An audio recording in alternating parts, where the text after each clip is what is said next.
자, 그러면 이제 좀 읽어보도록 하죠. 먼저 26페이지 제 1수고부터 읽어 나가도록 하겠습니다. 노동임금은 자본가와 노동자 간의 적대적 투쟁으로 결정된다. 이 투쟁에서는 필연적으로 자본가가 승리한다. 노동자가 자본가 없이 살아갈 수 있는 것보다 자본가가 노동자 없이 더 오래 살아갈 수 있다. 자, 노동임금은 어떻게 결정된다고 하죠? 적대적 투쟁으로 결정된다고 해요. 이것 자체가 이미 기존의 고전 경제학에서 찾아볼 수 없는 갈등의 국면입니다. 그 이전에 애덤 스미스라든지 데이비드 리카르도라든지 주로 영국 쪽 스코틀랜드 학파에 의해서 수립되었던 경제학적 모델에서 노동임금이라는 것은 누구와 누구의 다툼으로 결정되는 것이 아니라 계산되어서 합리적인 비율로 결정되는 것에 가까웠습니다. 마치 어떤 기업체를 굴리는 시뮬레이션 게임에서 그 사장 역할을 할 때 여러 가지 요소들을 고려하면서 이만큼 임금을 주자라고 결정을 하겠죠. 그런 방식으로 결정된다고 생각했던 거예요. 하지만 마르크스는 뭐라고 얘기합니까? 이 세력과 저 세력 사이의 적대적 투쟁의 결과값이 노동임금이라는 겁니다. 그리고 이 투쟁에서는 뭐라고 합니까? 필연적으로 자본가가 승리합니다. 필연적으로 한 편이 승리하는 것이 투쟁이라고 이야기할 수 있는지도 참 머쓱한 지경이지만 어쨌든 한쪽이 다른 한쪽을 착취해야만 하는 구조고 그 다른 한쪽이 그 착취에 대해서 대항할 수밖에 없다면 분명히 투쟁입니다. 그러나 애석하게도 언제나 착취하는 쪽이 자신의 착취를 관철시키고 착취당하는 쪽은 아무리 발버둥 쳐도 자신에 대한 착취를 걷어낼 수 없다라는 점에서 한쪽만 이기는 이상한 형태의 투쟁이 성립하게 됩니다. 그게 자본주의죠. 노동자가 자본가 없이 살아갈 수 있는 것보다 자본가가 노동자 없이 더 오래 살아갈 수 있는 이유는 무엇일까요? 노동자들은 일하지 않으면 먹고 살 수가 없어요. 너무나 당연한 일이죠. 자기가 자급자족해서 살아갈 수 있는 사회가 이미 아니게 되었습니다. 자기의 노동력을 상품화해서 그것을 자본가에게 양도하고 그 대가로 임금을 받아서 그 임금으로 자기의 생활 필수품을 구매하는 형태가 아닌 사람은 찾아볼 수 없습니다. 자본가들에게 자신을 고용해 줄 것을 호소하지 않으면 굶어 죽을 수밖에 없어요. 그러나 자본가는 노동자 없이 오래 살아갈 수 있습니다. 물론 노동자가 아예 존재하지 않는다면 자본가도 살아갈 수 없습니다. 파업이라는 게 유의한 효과를 내는 이유죠. 그러나 노동자들의 수를 줄일 수 있어요. 자본가들은 어떻게 하면 되죠? 기술을 개발하면 돼요. 분업화 시스템을 장착하고 대부분을 기계에게 맡기고 노동자들은 그저 컨베이어 벨트 위에서 단순 노동을 반복하는 존재로 격화시키면 점점 그 기술의 발전에 들어가는 돈들을 마련할 수만 있다면 더 적은 노동자들을 고용하여서 더 많은 생산품을 생산할 수 있는 시스템을 갖추게 됩니다. 그리고 그 분업화 사회 속에서 노동자들이 담당해야 하는 일들은 점점 더 별것 아닌 것으로 축소가 됩니다. 옛날에 조야한 형식의 시스템 공장에서는 노동자들이 뭔가 자기의 능력이라든지 차별적인 역량 같은 것들을 발휘해야만 다음 공정으로 패스할 수 있었던 시기가 있었어요. 그때 노동자 한 명 한 명의 몸값은 굉장히 큽니다.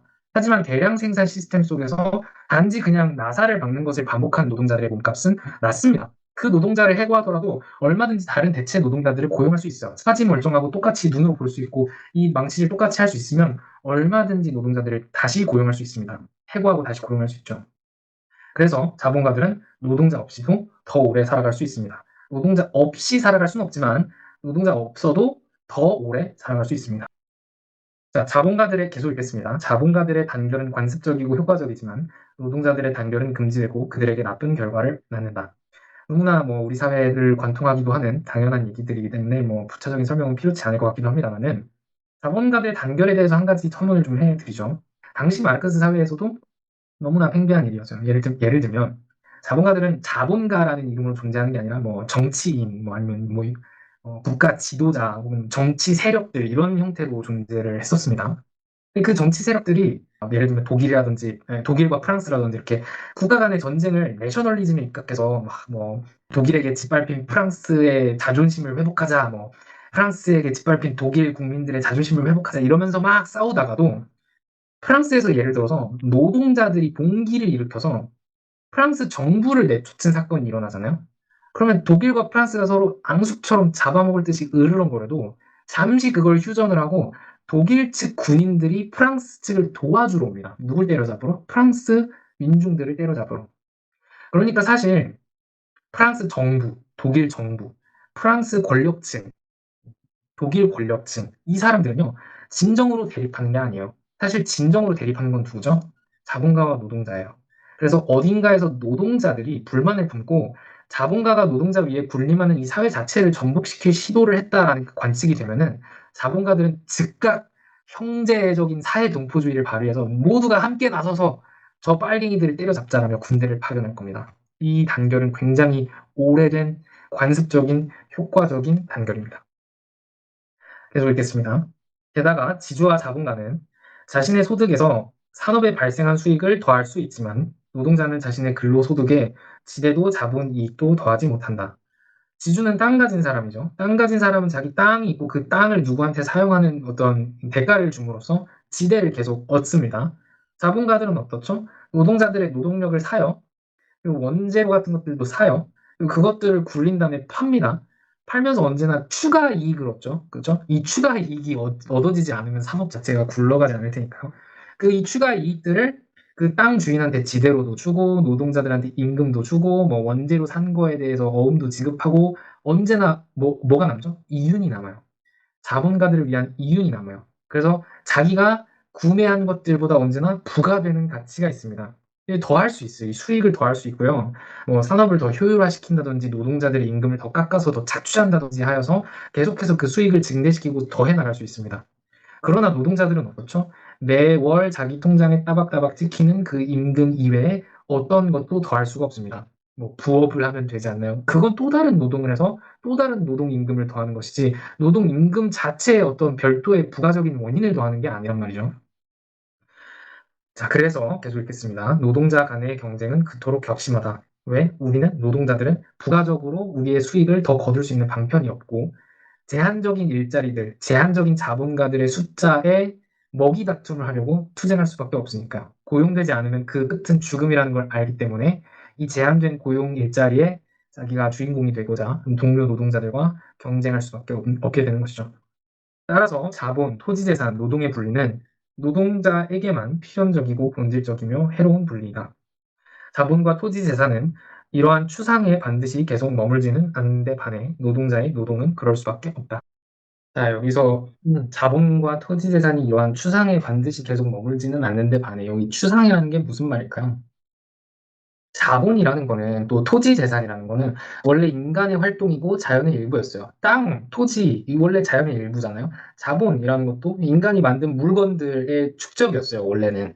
그러나 자본주의 체제에서는 이것이 그 자체로 독립된 힘이고 자기 운동의 원리처럼 기능합니다. 자본이 조작이라든지 작동을 별도로 하지 않아도 이제는 그 자체적으로 돌아가죠. 주식시장 같은 거 보시면은 그 힘을 정말 여실히 느낄 수가 있죠. 이제 인간이 주식을 어떻게 하는 것이 아니라 주식시장의 주가가 자기 멋대로 작동을 하고 그걸 역으로 캐내기 위해서 카오스 이론까지 동원을 해야 하는 그런 상황이죠. 자체 독립적인 힘으로 기능을 합니다. 인간 위에 군림하는 실체가 되어버리죠. 이 현실로부터 분리되어서 독립적이고 자율화된 사회적 관계의 형식을 의미합니다. 그러나 자본가들이라든지 토지 소유자들은 그 추상성에만 머물지는 않을 수 있습니다. 그것을 다양한 방식으로 구체화하거나 매개시킬 수가 있어요. 예를 들어서 자본가는 자기의 자본을 투자하거나 자산을 운용함으로써 자율성을 누릴 수가 있습니다. 하지만 노동자는 어떻죠? 노동자는 이 추상화에서 벗어날 수가 없어요. 그러니까 자기의 삶 전체가 굉장히 복잡다단하고 구체적인 맥락을 가지고 있는 다채로운 집합이지만 자본주의 사회에서는 노동력으로 환원됩니다. 노동자 한 명의 삶은 노동력 하나로 환원이 돼요. 그래서 자본가나 지주에게는 그가 가지고 있는 자본이라든지 지대가 그 추상화된 형태가 다른 것들을 하기 위한 투자, 기능적 수단으로 작용할 수 있지만 노동자에게는 추상화된 노동이라고 하는 자본주의 하에서의 노동이 자기 존재 전체를 규정하는 실존 조건인 것입니다. 자본과 토지는 소유자에게 그 도구로 기능할 수 있습니다. 그것을 운영하거나 점유하거나 회피할 수도 있습니다. 하지만 노동자는 노동을 수단으로 삼지 못합니다. 그는 노동 그 자체가 자기 존재의 전제인 조건 속에 묶여 있고 노동하지 않는 자기의 바깥이 없어요. 노동하는 존재로서만 취급돼요. 노동 없이 존재할 수도 없습니다. 그래서 노동자는 자기를 그저 노동하는 사람 혹은 노동 그 자체, 노동력이라고 추상화한 것의 흐름에 저항할 수가 없습니다. 따라서 노동자에겐 자본지대 노동의 분리는 치명적이다. 계속 읽겠습니다. 노동임금의 가장 낮고 유일하게 필요한 수준은 노동하는 동안 노동자들의 생계를 유지할 만큼이고 그보다 더 많다면 노동자가 가족을 부양하고 노동자 종족이 멸종하지 않을 만큼이다. 스미스에 따르면 통상 임금은 비천한 인간성에 알맞은 즉 가축 같은 생존에 적합한 최저임금이다.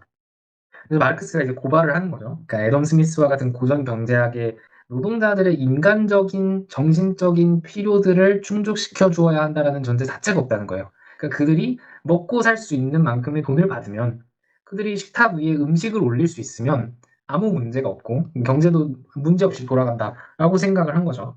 그리고 심지어 그 식탁 위에 음식이 얼마나 올라가야 하느냐. 그러니까 단지 그냥 간신히 먹고 사는 게 아니라 우리가 인간다운 삶을 영위하기 위해서는 간신히 먹고 사는 것보다 많아야 해요. 먹는 것을 즐길 수도 있어야 하고, 때로는 맛있는 음식을 먹기 위해서 조금 더 돈을 들일 수도 있을 것이고, 그러니까 단지 우리 배를 채우고자 한다면 그냥 캡슐이라든지 단백질 쉐이크만 먹어도 아무 상관이 없겠죠. 근데 우리는 거기에 만족하는 존재들이 아니라고요. 근데 애덤 스미스가 보기에는 사실은 수액을 맞춰도 되는 겁니다. 노동자들에게. 이게 굉장히 중요한 애덤 스미스의 경작 안에 있는 도덕적인 타열 지점이죠. 참 웃기는 게 나중에 제가 많이 말씀을 드리겠지만 애덤 스미스가 그렇게 자본주의에 대해서 열심히 분석을 해놓고 나서 이 자본주의에게 위기가 찾아올 수 있다라고 이야기를 하는데 이 위기를 극복할 방안으로 자본가들, 그러니까 시장에 참여하는 사람들이 도덕적인 품성을 가지고 있어야 된다 이런 얘기를 합니다. 건전한 경쟁을 보장하기 위해서 독점을 한다든지 상대방의 경쟁자를 제거하려든지 이렇게 과도한 욕심과 탐욕을 부려서 시장 질서를 파괴하면 자본주의가 무너질 수 있기 때문에 각 시장에 참여하는 개개인들이 공정한 경쟁, 선의의 경쟁, 뭐 동업자 정신 이런 것들을 가지고 도덕적으로 임해야 한다. 이렇게 사람이 도덕에 호소를 하거든요. 그러니까 자본가들한테는 야 공정하게 경쟁하자 이렇게 도덕에 호소하면서 정작 노동자들에 대해서는 너네들 뭐 배 채우고 먹여 살려주면 되는 거지? 라고 이야기하는 거죠. 자, 계속 읽겠습니다. 다른 모든 상품에 대한 수요와 마찬가지로 인간에 대한 수요도 필연적으로 인간의 생산을 조정한다. 공급이 수요보다 훨씬 많으면 노동자 일부는 거린 신분으로 떨어지거나 굶어 죽는다. 당연하죠. 그러니까 노동시장에 일자리를 구하는 사람들이 굉장히 많아요. 예를 들어. 근데 고용하겠다는 기업은 별로 없습니다. 그러면 수요가 낮은 거죠. 그래서 마르크스가 얘기하다시피 공급이 수요보다 훨씬 많으면, 즉 일할 노동자들은 상대적으로 많은데 노동자들을 고용할 기업이 상대적으로 적으면, 훨씬 적으면 노동자 일부는 거린 신분으로 떨어지거나 굶어 죽는다. 고실업률이 있을 때 당연히 이렇게 될 수밖에 없죠. 계속 읽겠습니다. 따라서 노동자의 존립은 다른 모든 상품의 존립 조건으로 축소된다. 노동자는 하나의 상품이 되고 그가 누군가에게 자신을 팔 수 있다면 그에게 행운이다. 그리고 노동자의 생활이 의존하는 노동에 대한 수요는 부자와 자본가의 변덕에 달려있다. 자, 노동자라는 존재는요, 인간이 아니에요. 인간이 아니라 상품입니다.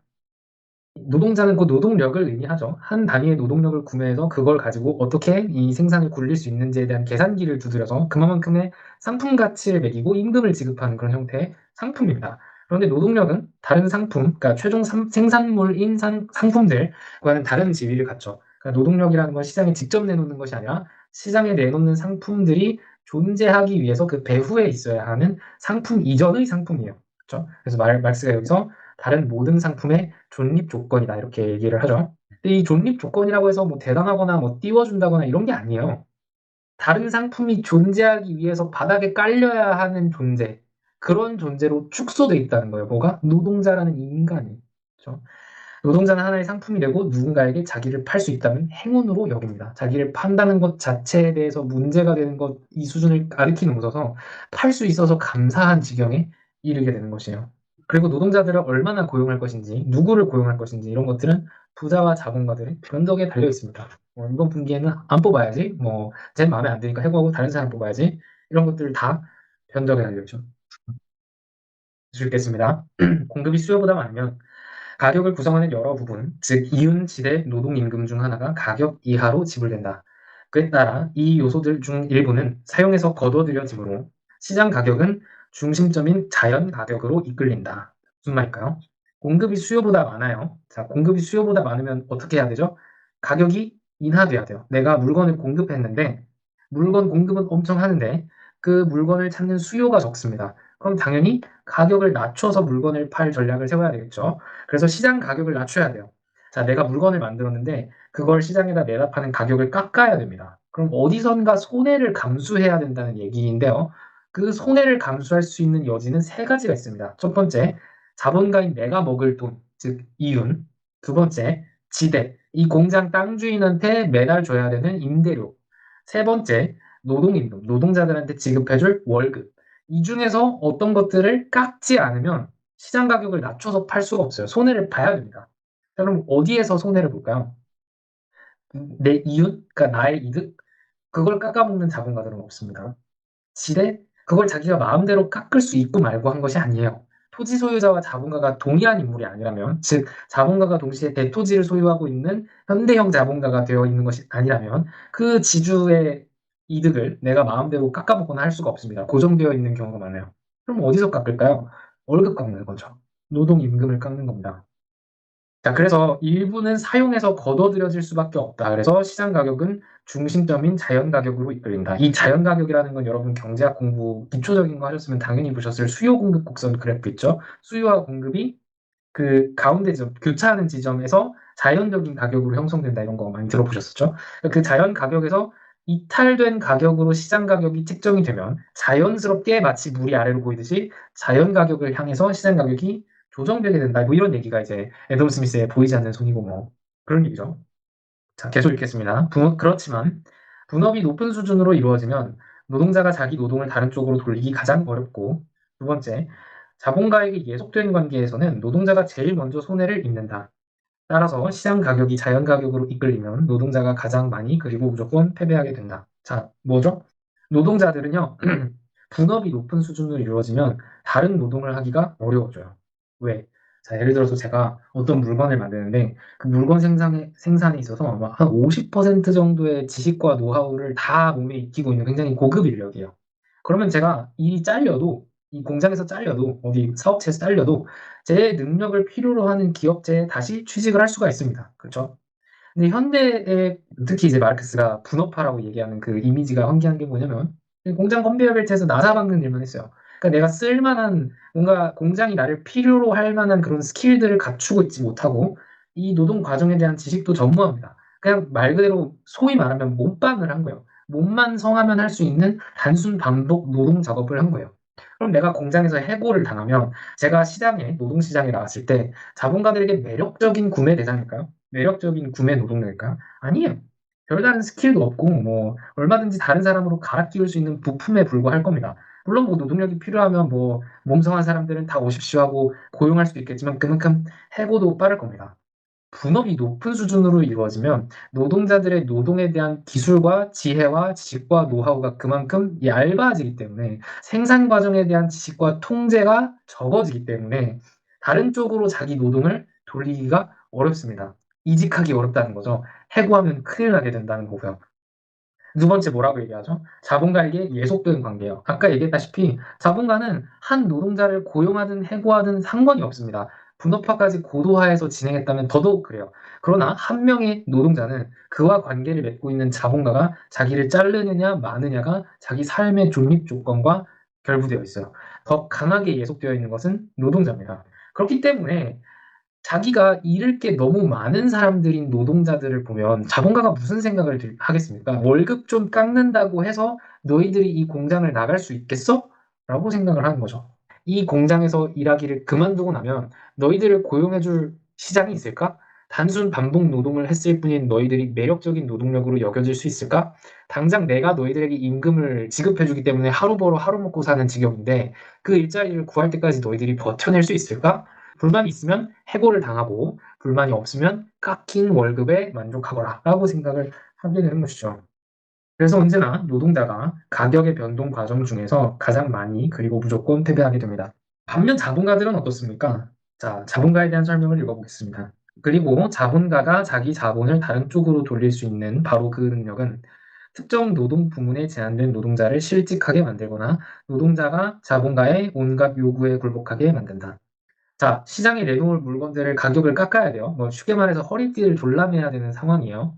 노동자는 이 허리띠를 졸라매는 상황 속에서 자율적으로 대처할 수 있습니까? 그럴 수 없습니다. 자기의 월급을 깎으면 수동적으로 그걸 받아들일 수밖에 없고 해고하지 말아주기를 기도하는 수밖에 없어요. 하지만 자본가는 어떻죠? 자기가 어디에서 손해를 볼 것인가를 돈줄기를 혹은 쥐어짤 것을 결정할 수 있어요. 노동자들에게 흐르는 돈줄기를 쥐어짜자라고 결정할 수 있는 권한이 있습니다. 임금회로 가는 돈을 줄이자. 혹은 그 잠시의 손해를 감수하고라도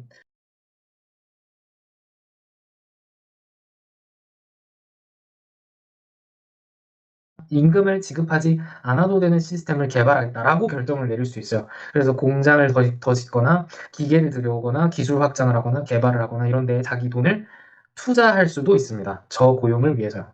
그러니까 이렇게 자기의 지금 제한적인 이 상황에 돈줄기를 어디로 물꼬를 돌릴 수 있는지 결정할 수 있는 권한이 자본가에게는 있습니다. 그러나 노동자에게는 이 돈의 물꼬를 어디로 돌릴 수 있는지를 결정할 권한이 없죠.